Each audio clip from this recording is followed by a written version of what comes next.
Assalamualaikum warahmatullahi wabarakatuh.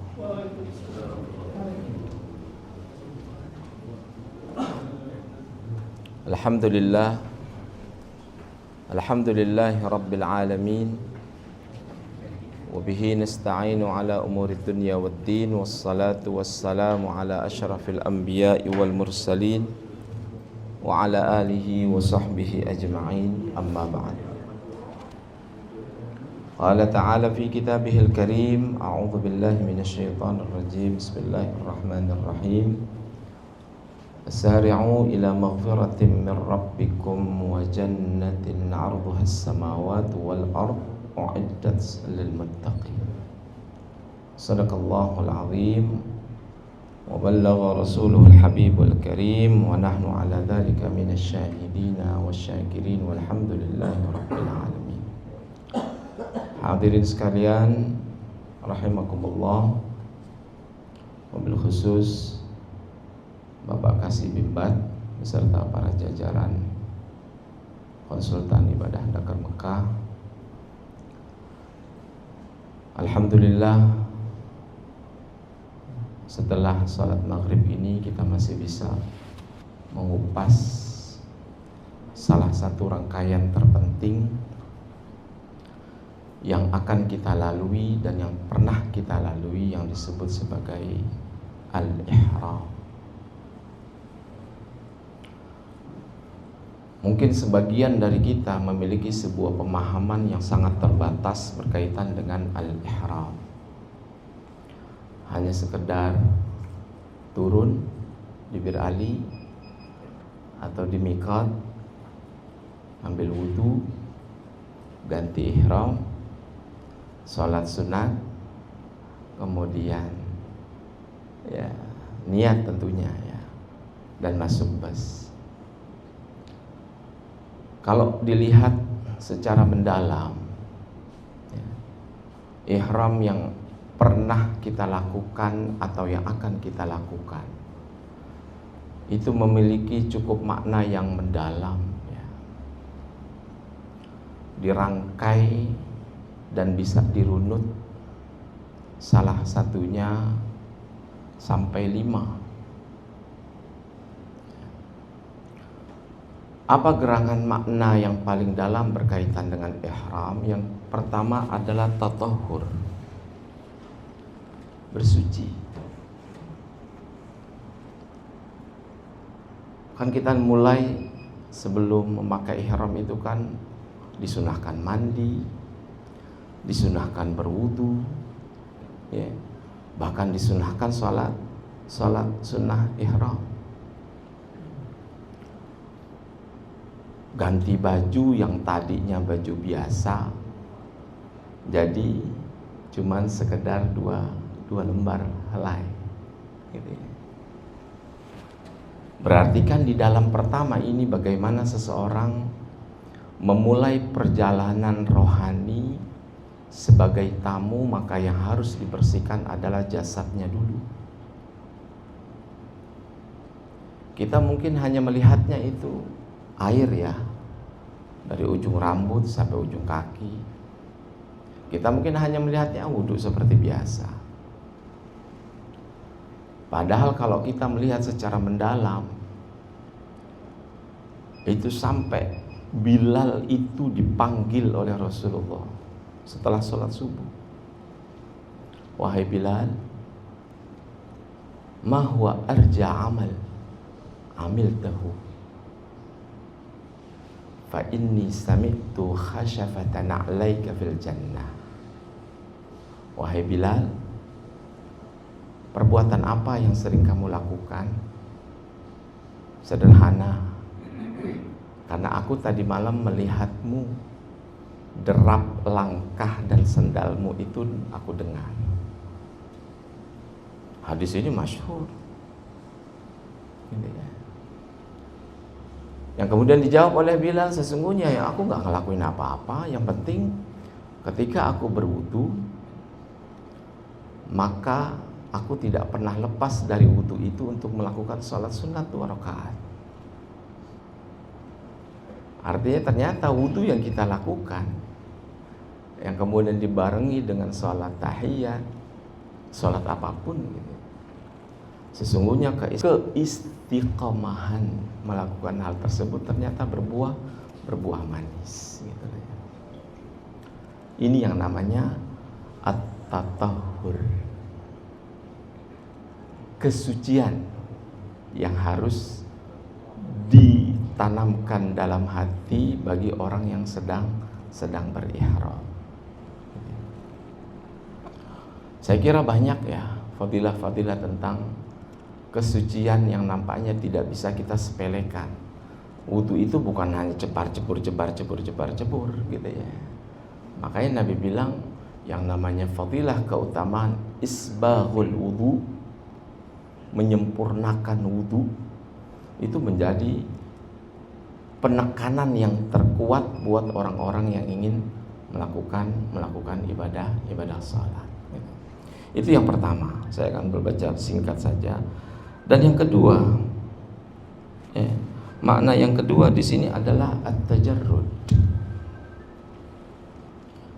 Makna dalam dari ihram itu adalah lepas. Lepas dari apa? Ya banyak yang kita lepas. Mungkin yang kasat mata lepas dari pakaian. Yang lebih dalam lagi melepaskan segala macam pemikiran keduniawian.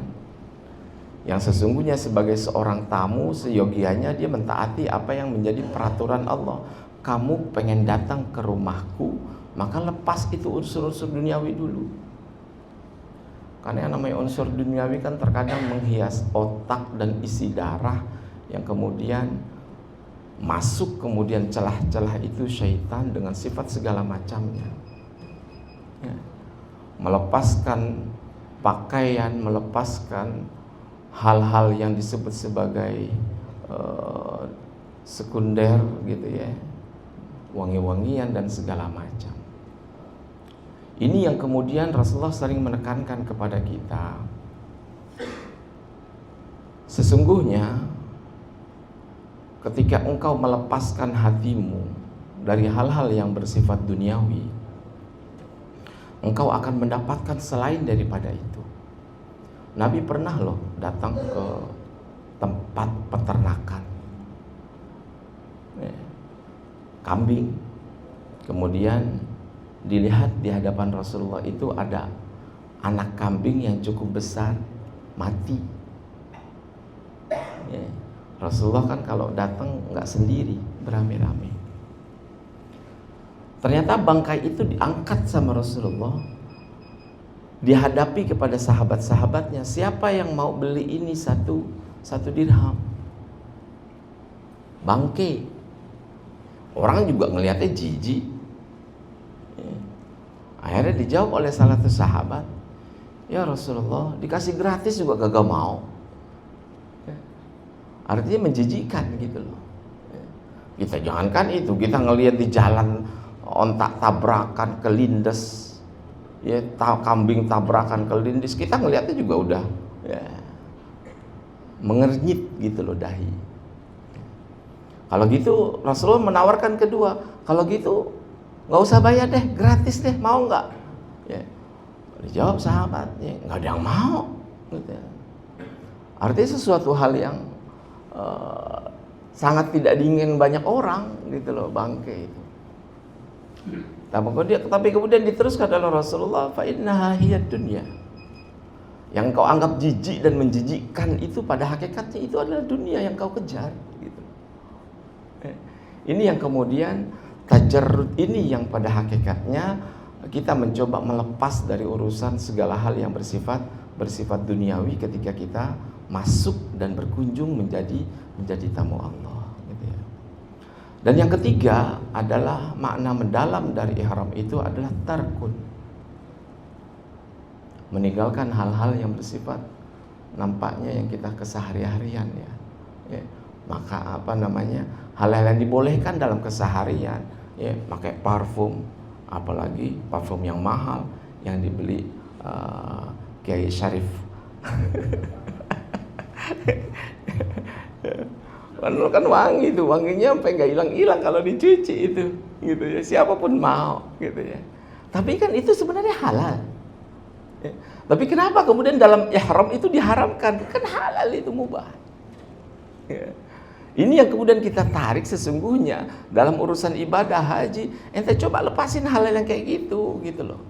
Jangan kemudian ketika lagi haji pikirannya adalah ya elah, duit berkurang deh nih. Nah, itu kagak boleh itu. Gitu ya. Mencoba mengkhusyukkan diri. Bagaimana kok bisa makhluk sekitar kanan dan kiri ya bisa memohonkan ampun ketika seorang yang berihram itu melewati jalannya. Itu kan memiliki fadilah yang begitu sangat besar. Gitu ya. Karena kenapa? Karena Allah tahu seorang hamba kalau masih lengket dengan duniawinya nggak bakal bisa ketemu. Ya. Meninggalkan hal-hal yang nampaknya sesuatu yang dibolehkan sebelumnya, tapi kemudian kita tinggalkan, gitu ya. Karena kenapa? Dengan meninggalkan ini kemudian kita akan mendapatkan sesuatu yang positif, gitu loh. Kalau meninggalkannya dengan penuh keistiqomahan, itu kan sebenarnya haji ihram itu kan melatih diri ya. Ya makanya saya bilang kalau lagi saya bawa jamaah itu, kalau udah ihram pekerjaan cuma 2, nggak boleh yang lain. Apa? Ya zikir, kalau nggak zikir ya tidur, selesai sudah. Karena kenapa? Ya karena bisa menodai. Kalau dia bercanda, kemudian canda melampaui batas, akhirnya bisa menodai. Gitu. Al-kalam dzu sujun.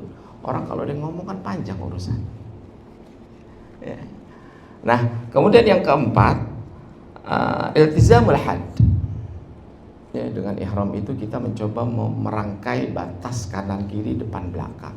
Oh iya, saya lagi ihram, nggak boleh ngapa-ngapain nih, gitu ya. Saya lagi ihram, oh larangan-larangan banyak nih, gitu ya. Nah ini yang kemudian seringkali kalau kita tidak berihram akhirnya lepas itu semua yang pernah dilarang, semua yang maksiat, semua yang makruh, semua yang apa, terobos akhirnya gitu. Nah pelatihan kita itu sebenarnya untuk memberikan positif ya kepada kita diri sendiri, gitu. Bukan hanya ketika dalam berihram, tapi dalam keseharian lah ya. Karena kenapa? Kebaikan yang kita lakukan pada hakikatnya akan kembali kepada diri kita, nggak kemana-mana kok. Dan yang terakhir, saya tidak akan berpanjang kalam karena ada rapat ini dengan kasih dan para konsultan. Ya, ta'zimu hurmatil aurah.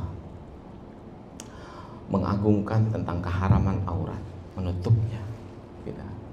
Ya, di saat kita pakai ihram, ya ihram itu kan alay ya, cuman lembar. Kita kalau ngelihat keseharian orang kalau udah mobilnya mentereng, jasnya bagus mengkilat, kemudian dasinya pun seharga setinggi langit, sepatunya segala macam, itu kan menentukan sebuah derajat manusia sosialnya. Tapi kan kalau udah pakai kain ihram, saya pikir nggak bisa kita bahas ini kain ihramnya ini kayaknya kain ihram orang kaya nih. Kenapa? Ya bentuknya beda, kan nggak bisa kita terka begitu. Oh namanya kain ihram semuanya sama kok, gitu ya. Makanya kemudian kenapa dijadikan putih? Ya karena memang putih Nabi bilang ya afdal, gitu loh. Pakaian yang afdal adalah putih.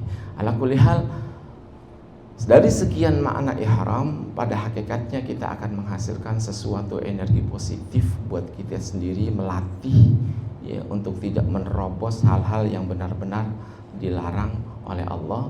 Dan kalau itu semua kita lakukan secara istiqamah, insya Allah ya, hati kita, ucapan kita, doa kita itu semua akan selalu dekat dengan Allah Subhanahu wa taala. Ya, saya tutup dengan sebuah kisah Malik, Barra bin Malik. Barra bin Malik ini kan saudara kandungnya Anas bin Malik. Ya. Nabi itu sejak hidupnya udah bilang, Barra, ya Rasulullah, berapa banyak orang yang gak kita kira mukanya lesu, rambutnya kucai, pakaiannya berdebu, tapi kalau giliran dia angkat tangan, ya, lau aqsama 'ala Allah la abarra, Allah akan kabulkan, dan itu adalah kamu. Tuh. Ya. Kalau giliran dia yang angkat tangan, gitu ya, maka Allah nggak pernah bisa nolak. Ya, Barra ini pernah diminta untuk menjadi komandan oleh Umar bin Khattab, tapi nggak diizinin sama Khalid bin Walid. Wahai Umar, Barra ini bukan orang sembarangan, jangan dijadiin komandan. Kenapa? Ya, aku nggak setuju kalau jadi komandan. Karena kenapa? Ini orang kalau diangkat tangan ratusan orang bisa mati. Cuma angkat tangan doang. Ya, artinya dia punya kedahsyatan kekuatan doa yang tidak dimiliki banyak orang. Gitu. Bayangkan menghadapi tentara Musailamah Al-Kadzdzab yang begitu sangat banyak, ya, yang bisa membongkar pintu benteng Musailamah itu cuma Barra. Ketika orang menyerang gitu ya, pertarungan cukup sengit saat itu. Sampai teriak itu sahabat-sahabat, Barra angkat tangan, Barra angkat tangan. Karena mereka tahu Nabi pernah bilang, kamu itu spesial, nggak boleh tangan kamu angkat, Allah langsung kabulkan. Langsung ya, dia naik ke bukit kalau nggak salah itu kisahnya. Dia mau lompat, ya, dia bilang sebelum lompat, ya, dia doa dulu, minta kemenangan. Begitu dilompat, wahai sahabat-sahabat, lempar badanku sampai ke atas benteng. Benar, ya, Bismillah, dia turun dari bukit itu, sahabat-sahabatnya itu udah siap di bawah. Begitu dia turun, sahabat lempar ya, das, dengan sekali tarikan itu masuk ke benteng dari Musailamah Al-Kadzdzab, dan dia yang membuka itu benteng. Padahal jasadnya gara-gara membuka pintu benteng itu 80 tusukan ya, panah dan racun itu masuk ke seluruh tubuhnya. Akhirnya dia buka itu pintu benteng Musailamah untuk masuk para pasukan tentara muslim. Ya, orang kira mati, ternyata nggak mati. Ya, maksud saya dengan ihram ini sebenarnya kita dapat memetik selagi kita masih bisa taat atas aturan yang Allah canangkan dalam ihram, akan membawa dampak positif kepada kita semua. Mohon maaf atas segala kekurangan. Assalamualaikum warahmatullahi wabarakatuh.